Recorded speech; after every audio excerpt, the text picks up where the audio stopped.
Hi, it's Donna Kruse, CEO of Savvy Technologies. Joining me today is Bob Lenarcik. Bob is a senior customer experience solutions engineer for RingCentral. Thanks for joining, Bob. Thanks for having me.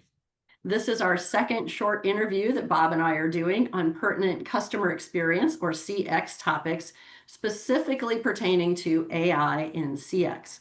And our second AI and CX topic is from start to resolution, the full journey view. Bob, help us understand, how does RingCentral help businesses have knowledge of and track on the entire customer interaction before a live agent is even involved, during the live agent involvement, and after the interaction? When we're looking at what happens when a customer initiates contact with a company, through a voice or different digital channels, obviously having a bot, using AI to at least understand what the customer is trying to do to route them to the right destination. It could be a live agent. It could be an agentic bot that'll basically handle the transaction for them. And obviously having data from those AI technologies to be able to go back and see what did the customer ask for? Did the bot or was the bot able to answer the question for them, or do they have to hand off to a live agent? So getting data about how successful the bot is at handling those interactions without having a live agent will obviously help with the ROI, which was the original intent of deploying those AI technologies in the first place. And then when it comes to a live agent component of the interaction, the AI can provide knowledge-based answers to customer questions. It can provide coaching, guidance to the agent to tell them, that they need to be a little bit more energetic, or they're talking too fast, for example. Or in the case of, let's say, a sales rep is trying to talk about the benefits and features of a solution, and the customer raises some sort of an objection. Let's say they say the price is too expensive. Well, the AI can now say, hey, I heard that objection. Now I'm going to offer the agent some things that they could talk about while they're on the phone or while during the interaction to overcome those objections, to talk about the value versus the price and things like that. So there's a lot of tools that we can also get out of those interactions.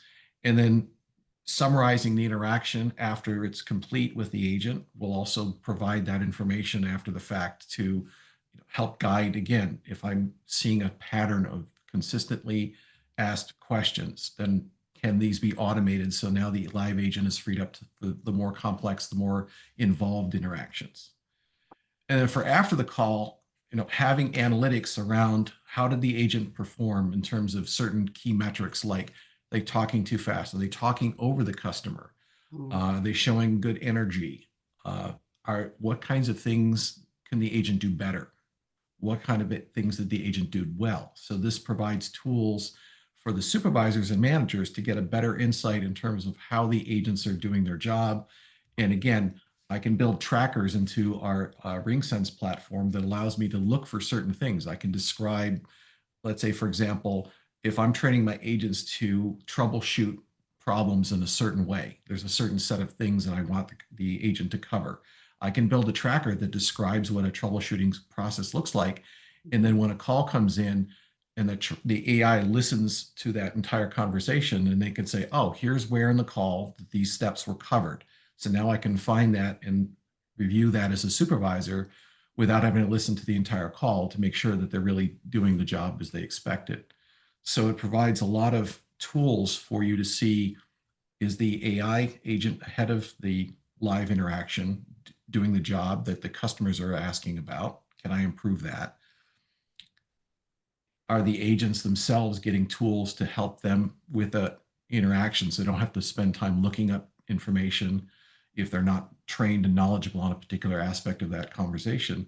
And then after the fact, how well are they doing? What is the customer sentiment? What kinds of things are causing the customers to be frustrated? And now I can get that information out of the analytics after the call is over. Yeah, I particularly love that sentiment piece. I was calling somewhere, interacting with a provider of mine, right? And they said, "Oh, would you like to take a survey after the call?" And I was thinking in my head, why would you ask me to take a survey? If you have sentiment analysis tools, you know exactly how this call went. I don't have to tell you. Well, in sentiment, usually, and when people think of sentiment, they think of, am I being positive, negative? Am I angry or frustrated? That's only one aspect of it. And usually when it comes to these post-interaction surveys that they push out to you, Mhm, you're typically not going to respond unless you've had a really great experience and you want to reward the mhm, agent for doing that, or you had a really frustrating bad experience and you want to mhm. complain or vent. So Yep. you've got these two extremes of feedback, and it's usually self-selecting. So what ends up happening is you really miss the juicy middle where you can gain insights about what's really going on that isn't really going to show up in a vocal pattern, or because I could be extremely frustrated but keep my voice in a very even keel, and a sentiment analysis tool is not going to find that I was frustrated. But if I look at the transcript and look at the interaction back and forth, and I can now say, yes, there was frustration here, it's because of the way they phrase things. um, so I think those are areas where AI can really help improve training. It can improve agent performance and also shorten the amount of time supervisors need to review interactions to provide actionable feedback to the agents. Yeah. What you just said about, those extremes of the surveys, I have been saying that for months now to all kinds of customers that, they're either ecstatic or they're very unhappy. And like you said, that I love that phrase, the juicy middle, because neither one is representative, right, of probably 80% of your interactions, right? So you Yeah. really don't know how it's going even when somebody decides to take a survey from you. And So, go ahead, I'm sorry. I was going to say, let's give you another example. We recently deployed a solution called AI Receptionist, which is designed to really take the place of that operator or receptionist function that's answering the calls for a business. And what we've built into the platform is analytics around what are people asking about that did not get answered by the AI receptionist and had to get transferred to a live person. And I have tools to immediately go in and say, oh, this question popped up. Here, I can add frequently asked questions or some knowledge information into the tool.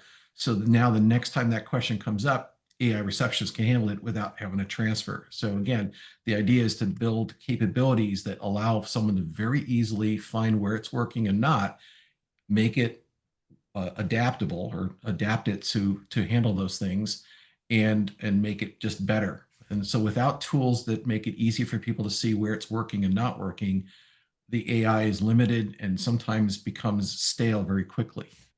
Yeah. I know we've all have that place that we call where we're interacting with an IVR, and I'm like, oh, the 80s called, they want their IVR back, right? So I think that's so critical if we're going to move into this AI world, right? We want tools that can quickly give us feedback, right? And help us improve them, and it can be happening in a very, real time and ongoing basis.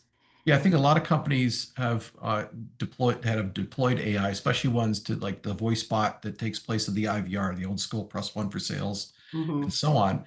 Um, they are under the misconception that it's a set and forget technology. Again, because the term artificial intelligence, you think it's going to figure it out by itself, but you have to constantly look at how it's doing and adapt it manually. And it's not set and forget technology, like I said. So having tools to make it easy to make that adaptation is critical. I think we've done a really good job with the AI receptionist. Yeah, I could not agree more. So, talk to me. We know clients, right, can come into a business from all different platforms, right? So, if you're my folks, you're probably just going to pick up the phone and call in, right? If you're me, maybe you started out on a website, right, and you've been interacting with a chatbot or something, and now you need a live person. And if you're my niece or nephew, maybe you came in through WhatsApp or a digital or social media channel, right? And now you're wanting to have this interaction. So what kind of insights can business gain by analyzing the full journey rather than just the call itself, or let's just say the agent interaction itself? Well, the key is obviously being able to have analytics and deploying AI technologies around all the media channels, right? Regardless whether it's voice or digital. The idea is have the same tools that can apply to handling the live interaction with the call customer, as well as providing the analytics around what happened, after the call, providing all that information. So obviously with voice, you and digital, there's going to be differences in terms of what information you have to start with. But the idea here is to make sure that you're deploying these tools across all the channels that customers will want to reach out to you. Yeah, very true. All right. Well, thanks, Bob. I appreciate you sharing your insights. And for those of you out there watching, don't miss our next short video on the death of surveys. Thank you. Thanks.